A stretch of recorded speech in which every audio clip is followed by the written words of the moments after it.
Alright, for the last year, everybody's been looking forward to see how I'm going to do my corned beef.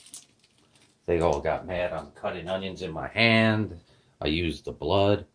Now, normally, that's the packets. I like to add a little extra something, something. So we're going to put in a little mustard. How much? Got to realize I am cooking 2 nice sized pieces of corned beef. About 7 pounds, I guess. It's 8, definitely 8. Maybe even more than 8. Alright, if you notice, that's apple juice. I got apple cider. We're going to throw in a little Mrs. Dash also. Maybe a tablespoon.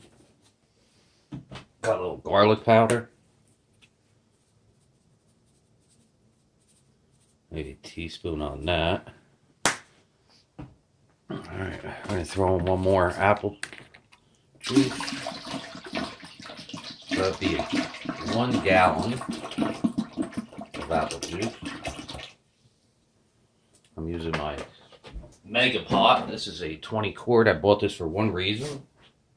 When I do sauce, instead of doing it in 2 containers, do it in 1. I want to hit it up a little with my hand blender.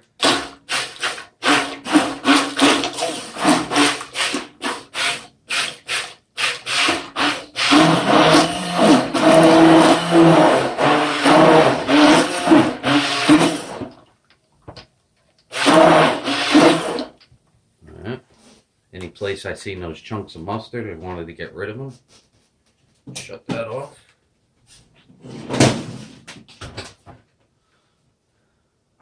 Everybody freaked out because I was cutting an onion in my hand the last time, so you don't freak. I'm using a cutting board.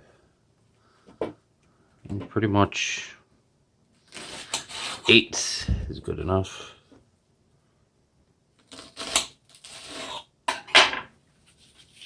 You just want to break them up a little. You want those to go underneath your corned beef.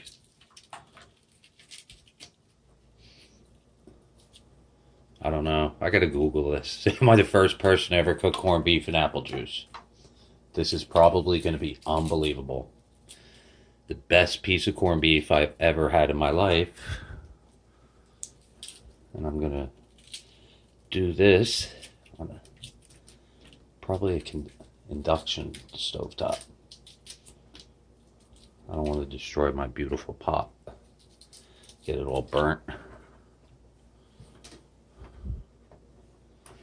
Alright, we're going to cut up the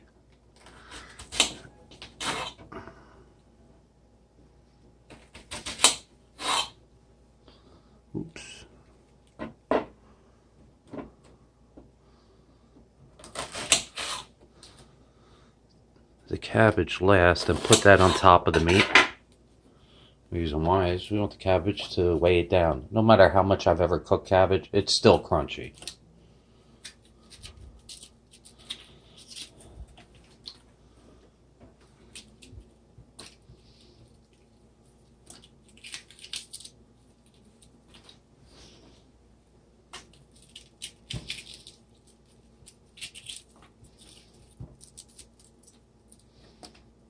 These onions are going to be nice.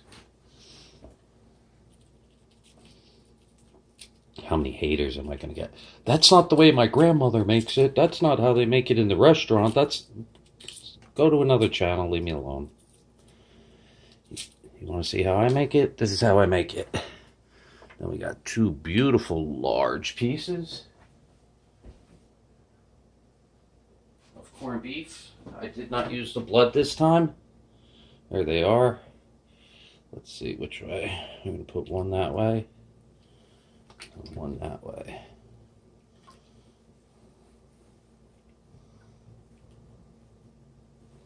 Beautiful.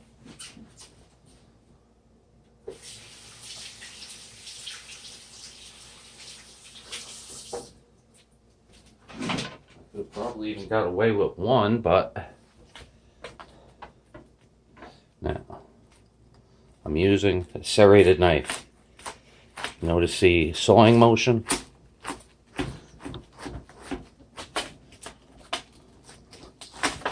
Once I reach halfway around, pull the knife out. Ugh.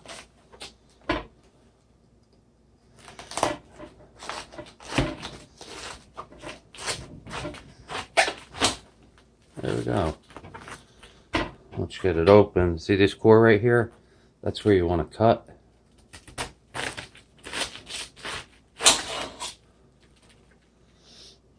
And then, easiest way is going like this. Get rid of that core. Flip it over. We're going to do eighths, just like we did the onion.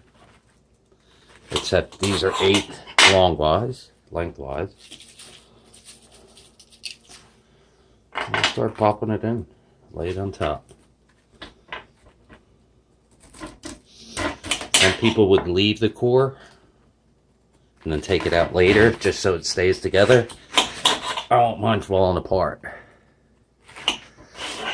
So it gets seasoned. There we go. Seasoned by all this beautiful stuff I'm throwing in here.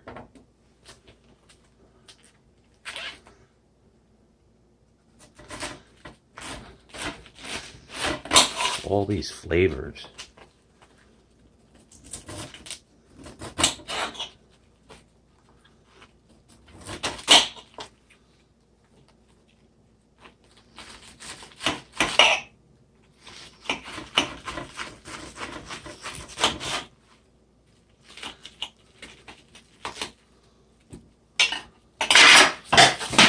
Houston, we got a problem.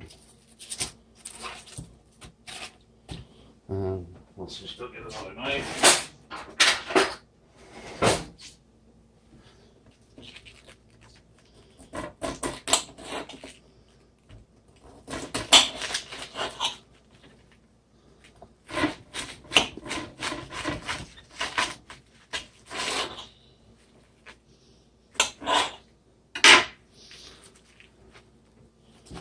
This is all my haters.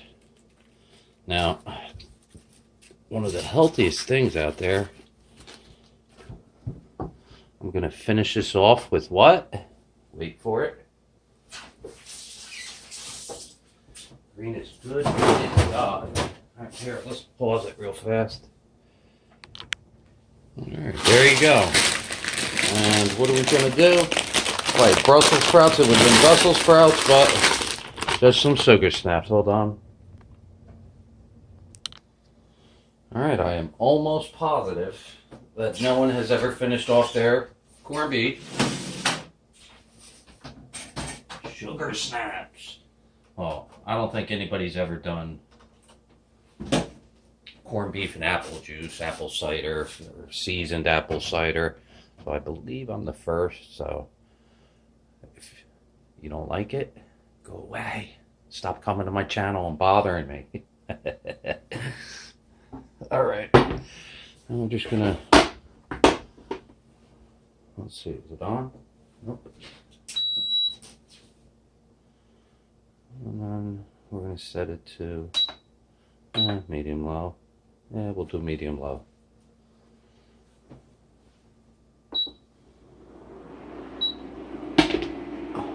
Let's put it in the center.